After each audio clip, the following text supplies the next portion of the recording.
រឿងដង្កូវនិងក្អែកមាននិទានមួយថាសត្វដង្កូវកំពុងស៊ីស្លឹកឈើមានសត្វក្អែកមួយហើររកចំណីទៅប្រទះនឹងដង្កូវនោះក្អែកថាពេលនេះមានលៀបបានដង្កូវស៊ីក៏ហើរទៅជិតដង្កូវក្រឡេកឃើញក្អែកក៏នឹកថាខ្លួនអាក្អែកនេះចិត្តឃោរឃៅនឹងចឹកស៊ីអញជាមិនខានដង្កូវសួរក្អែកថាបងរកអ្វីក្អែកប្រាប់ទៅដង្កូវវិញថាអញមកស៊ីដង្កូវឯងដង្កូវថាលុះតែក្អែកឯងរកប្រស្នាអញឃើញទើបស៊ីអញបានបើរកប្រស្នាអញមិនឃើញស៊ីអញមិនបានទេក្អែកសួរថាប្រស្នាដង្កូវឯងយ៉ាងដូចម្ដេចសួរមកចោះអញនឹងរកឲ្យឃើញដង្កូវសួរទៅក្អែកដូចមានតទៅនេះ1ដូចម្ដេចដែលគេហៅថាផ្អែមជាងគេបំផុត2ដូចម្ដេចដែលគេហៅថា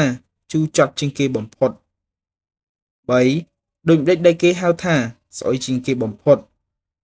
4ដូចម្ដេចដែលគេហៅថាក្រអូបជាងគេបំផុតកាលបើក្អែកបានឮដង្កូវសួរប្រស្នាទាំង4បទនេះហើយមានសេចក្តីត្រេកអរជាទីបំផុត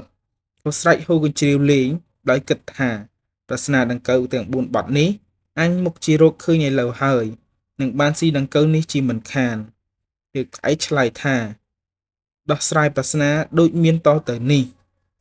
1ដែលគេហៅថាផ្អែមបំផុតគឺមានស្ករនិងឃ្មុំផ្អែមជាងអ្វីទាំងពួង2ដែលគេហៅថាជូរចត់នោះគឺមានជូរក្រូចឆ្មាអំពិលជូរស្ដានជូរក្រសាំងនិងទឹកខ្មេះ3ដែលគេហៅថាស្អុយជាងគេនោះគឺអាចនិងកម្រងខ្មោចសត្វទាំងពួង4ដែលគេហៅថាក្រអូបជាងគេនោះគឺផ្ការំដួលផ្កាម្លិះនិងទឹកអប់ក្អែកបានដោះប្រស្នាទាំង4នេះប្រាប់ទៅដង្កូវតបថាក្អែកដោះប្រស្នានេះមិនត្រូវទេក្អែកក៏ដាក់ទឹកមុខស្រងូតនិយាយទៅដង្កូវវិញថាបើដង្កូវឯងថាខុសសូមឲ្យដង្កូវប្រាប់ប្រស្នានេះមកអញឲ្យបានដឹងផងដង្កូវប្រាប់ទៅក្អែកវិញថាប្រាប់បានតែក្អែកឯងកុំស៊ីអញទើបអញប្រាប់ក្អែកឆ្លើយថា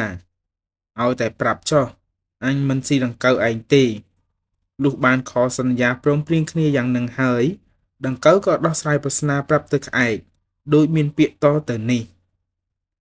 1ដែលគេហៅថាផ្អែមនោះមិនមែនផ្អែមស្ករទឹកឃ្មុំនោះទេគឺផ្អែមពាក្យសម្ដីដែលនិយាយទៅមុខរកគ្នាដោយពាក្យពិរោះស្មោះត្រង់រកគ្នានេះហើយហៅថាផ្អែមជាទីបំផុត2ដែលគេហៅថាជូរចត់នោះមិនមែនជូរចត់អំពិលសណ្ដានក្រូចឆ្មាទឹកខ្មេះនោះទេគឺពាក្យភរុសវេទខូខើឥតគួរឥតសម